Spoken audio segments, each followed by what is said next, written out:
मध्य प्रदेश के रतलाम जिला क्षेत्र स्थित रिंगनोद नगर में पार्श्व पद्मावती मंदिर में तीर्थ संस्थापिका साध्वी श्री सौम्यवंदना श्री जी के साथ राजिता श्री जी, निर्मिता श्री जी, परम वदना श्री जी एवं संयम वंदना श्री जी विराजित है। उन्होंने रिंगनोद गांव में भव्य मंदिर बनवा कर समाज के लोगों को धर्म से जोड़ने का काम किया है। इस संबंध में राजमुछाल न्यूज टीम ने उनसे विस्तृत बात की है।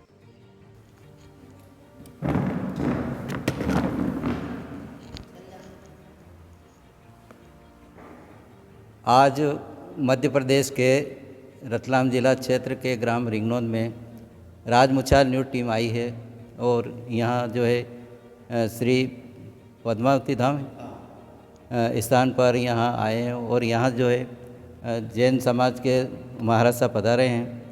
उनसे आज उनके धर्म के संबंध में कुछ संवाद करेंगे, उनसे पूरी जानकारी ले लेंगे। आइए संवाद करते हैं। मेरा नाम निर्मिता श्री जी महाराज साहब है और इस तीर्थ के संस्थापिका आगमोद्वारक सागरानंद श्री छोटी महाराज साहब की समुदायवर्ती परम पूज्य सौम्यवदना श्री जी महाराज साहब हैं। तुम दीक्षा नहीं ली, उसके पहले आपके परिवार में कितने सदस्य हैं और आपने कहाँ तक विद्या अर्जन की है? मैं पूज्य बड़े महाराज साहब के लिए बोल रही हूँ। परम पूज्य सौम्यवदना श्री महाराज साहब देपालपुर इंदौर जिले से हैं। आपके परिवार में कुल 23 दीक्षा हुई है। आपने 13 साल की उम्र के अंदर दीक्षा ग्रहण करी थी। उससे पूर्व में आपके दादी, आपकी बुआ, आपकी 2 बड़ी बहनों ने दीक्षा ली थी। उनके ही जीवन प्रणाली को देखकर और उनके द्वारा दी गई देशना का श्रवण करके आपके मन में ये हुआ कि संसार में न रहकर मुझे एक जीवन मिला है तो जीवन को निखार करना है, शेष को विशेष बनाने के लिए, अपने मिले जीवन को सफल बनाने के लिए आप इस पंथ पर आने के लिए तैयार हुए। आपने 6 क्लास तक, 6ठी क्लास तक व्यावहारिक जीवन की परीक्षा करी। उसके बाद में आपने पाली तरह के अंदर दीक्षा लेकर 13 वर्ष की उम्र में आज जिन शासन के दिग्ध्वज को पूरे भारत में फरका रहे हैं, अनेक प्रकार की शासन प्रभावना, ये 5 पद्मावती तीर्थ का निर्माण भी आपकी प्रेरणा से ही हुआ है।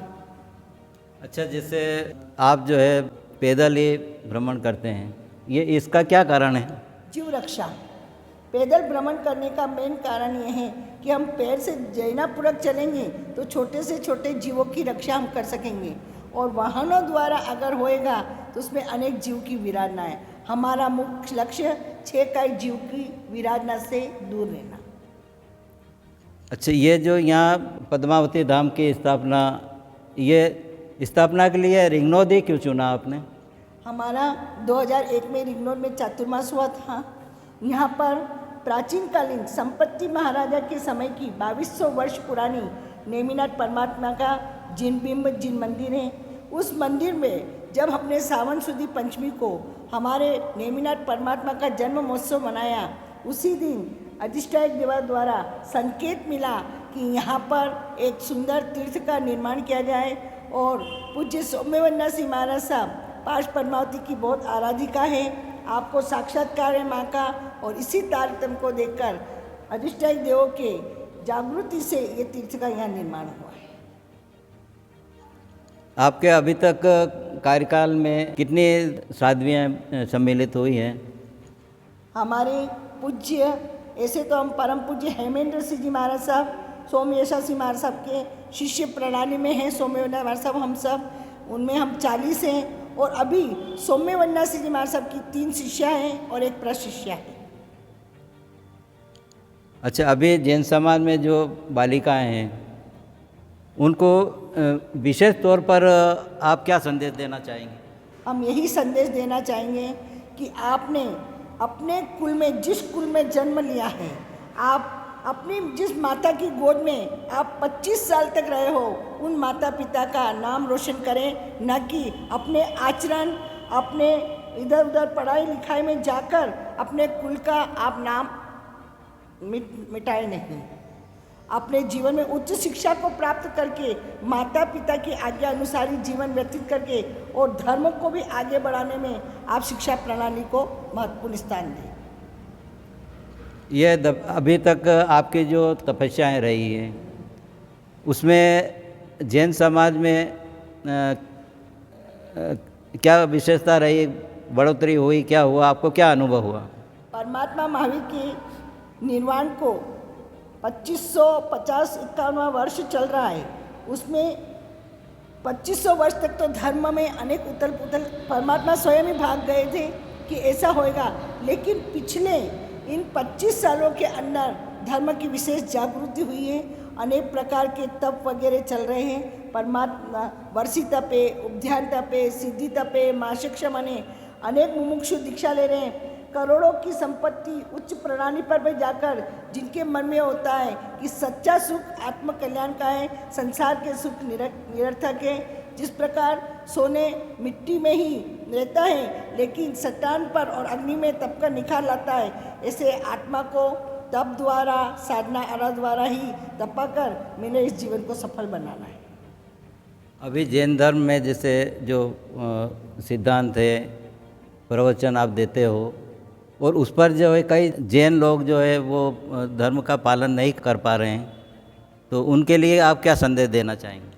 उनके लिए संदेश यही देना चाहेंगे कि धर्म श्रद्धा का विषय है, तर्क का विषय नहीं है। जीवन सफल बनता है बुद्धि के सहारे, लेकिन जीवन सरस और सुंदर बनता है श्रद्धा के सहारे। हर धर्म में श्रद्धा को ही बहुमान मिला और श्रद्धा परम दुल्हा है। श्रद्धा के अनुरूप परमात्मा के बताए सिद्धांतों को आप आचरण में लें, क्योंकि विज्ञान भी पूरा जैन सिद्धांत पर मौजूद हो रहा है। हमारे परम तारक परमात्मा ने तो पहले ही कह दिया था कि पानी की एक बूंद में असंख्यात जीव हैं, और आज विज्ञान ने भी साबित कर दिया है कि पानी की एक बूंद में 36,450 जीव हैं। तो परमात्मा की बात निरर्थक नहीं है। उन्होंने संपूर्ण लोक के पदार्थों का अपनी दृष्टि से केवल ज्ञान, केवल दर्शन द्वारा देखा है और फिर सिद्धांत में अमल रखा है, तो उसे हमें स्वीकारना चाहिए। अच्छा, जैसे प्याज, लहसुन वगैरह ये चीज़ें क्यों वर्जित है आपके इसमें? क्योंकि जहाँ पर सूर्य का ये सब उगते हैं कहाँ पे? जमीन के अंदर। जहाँ पर सूर्य का प्रकाश नहीं पहुँचता है वहाँ पर निश्चित जीव है। और सूर्य अपन व्यवहार में भी देखते हैं कि हमें मच्छर कब ज़्यादा काटते हैं, रात को या दिन में। जैसे ही सूर्य अस्ताचल की तरफ जाता है और मच्छरों का आवागमन होने लगता है, जीवों का आवागमन रहता है। सूर्य की एक किरण में इतनी ताकत है कि सूर्य की एक किरण आते ही पृथ्वी पर बंद कमल भी खिलने के लिए तैयार हो जाते हैं। तो सूर्य के प्रकाश में जीव की विराधना नहीं है, और जहाँ सूर्य का प्रकाश नहीं हो रहा है वहाँ अनंत जीव है। इसलिए कंदमूल में जीवों का पिंड है, वो खाने का निषेध बताया है। अच्छा, आजकल जो एक आधुनिक युग आ गया है और इसमें बहुत ही मानसिकता चेंज हो गई है, माता पिता के लिए क्या संदेश देना चाहेंगे आप? उनके लिए सबसे पहला तो हमको ही संदेश ये लेना पड़ेगा कि ये विद्या अभ्यास के लिए जैन समाज को आगे आकर लड़के लड़कियों का साथ में एक स्कूल कॉलेज खोला जाना चाहिए, ताकि अगर चयन करें तो अपने धर्म की लड़कियां अपने लड़कों के साथ ही जाएं। और दूसरे माता पिता को कि बच्चों को पढ़ाई करने से पहले, भेजने से पहले उनको संस्कार करें। दिन में 1-2 माता पिता गुप्त उनका मोबाइल से बात करके उनके विषय में समझें, और दूसरों से भी उनकी जानकारी प्राप्त करती रहे कि मेरे बच्चे के सही राह पर चल रहे हैं या नहीं रहे। और माँ बाप को पहला ये है, मैं हर माता को कहना चाहूँगी कि 15 साल बाद आप अपनी बेटियों से अपनी मित्रता में व्यवहार करें। जो माता पिता हैं एक कमरे में अलग अलग कमरे बच्चों को बना कर देते नहीं, 15 साल बाद माँ अपनी बेटी को ही संभाले, बेटी को ही अपने जीवन कैसा जीना उसका पूरा संदेश दे और उसको अपने फ्रेंडता से निर्वाह करे, तो बच्चे गलत राह पर नहीं जाएंगे। और विशेष क्या संदेश अलग से देना चाहेंगे आप? मैं संदेश यही देना चाहूँगी कि वास्तव में ये पंचम काल रास काल है। इसमें अनेक प्रकार के खान पान वगैरह से जीवन दूषित बनता जा रहा है। व्यवहार से, वाणी से सबको अपने घर की, अपने कुल, अपनी धर्म की मर्यादा को स्वीकार करते हुए धर्म में, सामाजिक स्तर पे, राजनीतिक स्तर पे सब ऐसा संचालन करना चाहिए। और माता पिता को विशेष कि आप अपने सुखों को तिलांजलि देकर घर परिवार को, हर घर के अंदर रात्रि के समय 15 मिनट तो संपूर्ण परिवार एक साथ बैठे और सुख दुख की बात करे कि तुमने क्या करा, मैंने क्या करा, क्या करना चाहिए। ये अगर होगा तो वडीलों को भी आशीर्वाद मिलेंगे, घर के बुजुर्गों को भी आप संभाल पाओगे और घर में जिसके द्वारा जो गलती हुई होगी उसका निवारण भी होगा और भारतीय संस्कृति एक उच्च स्तर आदर्श संस्कृति का रूप लेने के लिए तैयार बनी रही। अच्छा, जैसे चातुर्मास जो रहता है उसमें एक ही स्थान पर क्यों रहते हैं, क्या कारण है? वास्तविकता क्या होता है, जैसे आद्रा नक्षत्र आते ही वर्षा ऋतु का आवागमन होता है और वर्षा ऋतु में सूक्ष्म जीवों बहुत उत्पन्न हो जाते हैं। इसलिए एक जगह रहने का विधान ये है कि एक जगह रहेंगे तो हमारे मार्ग में विचरण काल न होने से जीव विराधना नहीं होगी, जीवों की रक्षा होगी, सूक्ष्म जीव को भी हम बचाने में सफल होंगे। ऊपर से आने वाले वर्षा की जीव की भी रक्षा होगी और अनेक जो लीड फूल वगैरह उत्पन्न होती है इन सब की जयना करके, क्योंकि हमारा लक्ष्य तो जीव दया है सबसे बड़ा। जैनों की अगर कुल देवी है तो जीव दया, इस कुल देवी को हम विराधना न हो, यही लिए हम 4 महीने एक जगह रहकर, और लोगों में ये समय ऐसा है मध्यस्थ काल को लेकर मौजूद रहता है, ना ज़्यादा गर्मी ना ज़्यादा सर्दी, तब भी अच्छा होता है। लोगों के व्यापार धंधों में भी इतना वो नहीं रहता, तो 2 महीने सुंदर आराधना हो जाती है। और इन सब कारणों को लेकर हम ये लक्ष्य को लेकर कि धर्म हमारा उच्च स्तर पर लोगों में बस जाए, ये भाव को लेकर और विराधना से रहने के लिए अधिक से अधिक आराधना हो, कम से कम विराधना हो, इस भाव को लेकर एक जगह चाहते हैं। इसके लिए बहुत बहुत धन्यवाद आपको। प्रणाम सर।